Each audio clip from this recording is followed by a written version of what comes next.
Today's featured artist is Esther Portalatin. Esther Portalatin was born and raised in Brooklyn, New York, and she is a single mother of two beautiful teenage girls.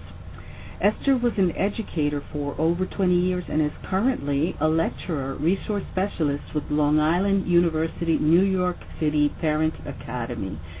She received her master's degree from Brooklyn College in bilingual education, and she wrote her first fictional novel, A Life Worth Living, some years ago. She has another 2 books coming out in print, Life is a Gift, which will be out in June of 2013, and The Touch of His Hand, which will be out in July of 2013. Esther has been through a lot in her life, but her faith in God has never swayed. She has had a very supportive family and some amazing friends who have supported her during very difficult times in her life, and God saw her through her hardest of times. Tonight, Esther's going to share just a little of her life story, but you can continue to learn more about her many adventures, endeavors, and the troubles that she's had to live through in her books. She is a fictional writer, but the experiences that Esther has gone through can be felt in the main characters in most of her books. And trust me, I have read her first book, and I was on a plane on my way to the West Coast when I read it.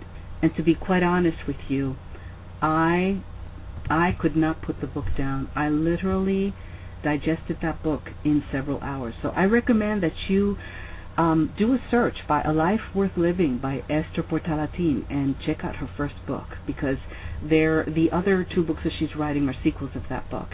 And now, with us here today is Esther Portalatin. Good evening, ladies and gentlemen. My name is Esther Portalatin, and tonight I'd like to talk to you about depression. I'd like to share my story, but before I do so, I'd like to give you some statistical background on some of the research that I found concerning depression. Depression may be triggered by different situations, and I'd like to mention just a few of them. Could be death of a loved one, terminal illness, unemployment, lack of proper nutrition, and verbal and mental abuse. Around 20 million people suffer from depression. Statistics show that 110 people will have a depressive disorder in their lifetime.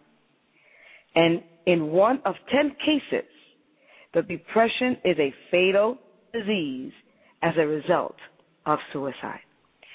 I have a friend who for 2 years, she was in denial. Her thoughts were, if I had to end it, which side of the pier should I jump off? Thank God that he came right on time, because she would have committed suicide. She would have been part of that statistic. She received spiritual help, which brought her through those hard times. Some places you can ask or seek for help: family, church family, family doctor, and close friends. Some ways depression can be prevented: eat healthy. Excess sugars and sodium can further sap the energy of a person who suffers from depression. Try to be with other people rather than be alone. When you're around people, you don't have time to be depressed. Go for walks and try to get out every single day.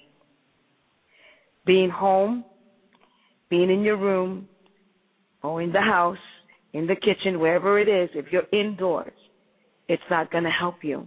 It's only going to allow your depression to go deeper and deeper. Don't suppress your feelings.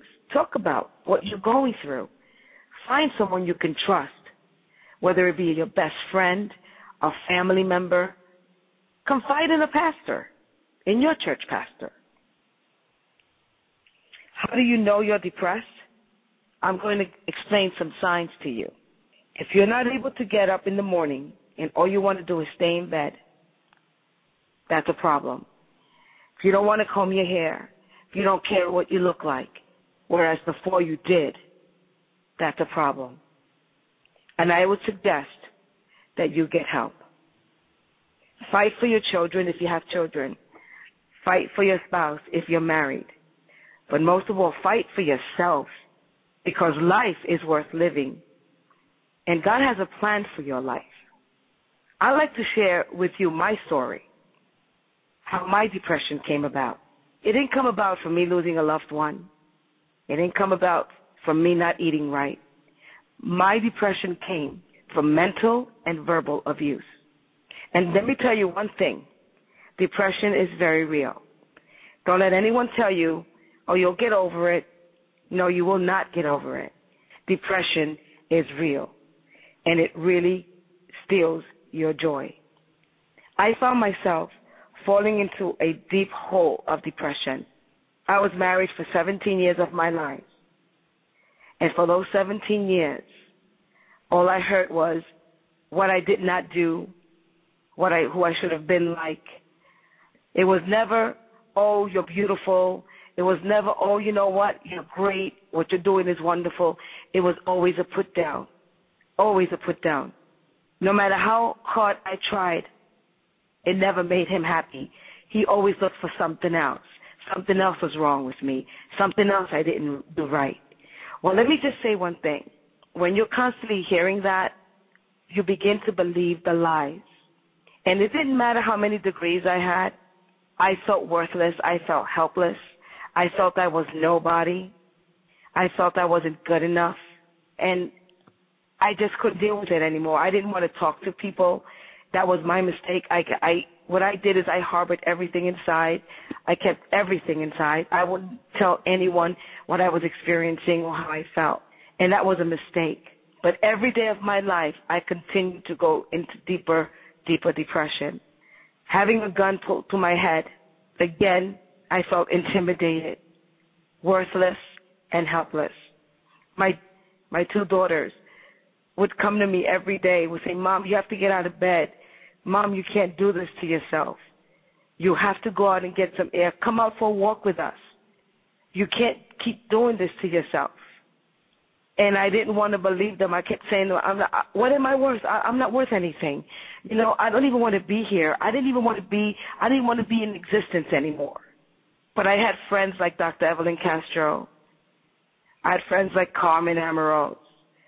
I had friends that would encourage me all the time and tell me, you've got to get over this. Let's do this. We can do this together. I will help you. I had my church family. I had my church pastor who encouraged me. And these people just pushed me. My family stood by me, helped me, allowed me to talk about what I was feeling. And slowly but surely, God started to work in my life. Slowly but surely, God started to take away the pain, started to let me feel like Esther again. Because I lost who Esther was. I didn't know who Esther was anymore. I became someone else. And I didn't even know who that someone else was. But I remember picking up a book that I was given many, many years ago, and it was Corrie ten Boom's called The Hiding Place. And I remember turning to one of her quotes where she said, there is no pit so deep that God is not deeper still. And I had to keep saying that. I had to keep repeating that to myself, because I knew that even though I was in a pit, in a deep pit, I knew that God's love, that God's grace, and that God's healing power was deeper than that, deeper than my depression. And I knew that eventually I was going to be okay, because I had friends, I had family, I had their support, and that's so important, to have support.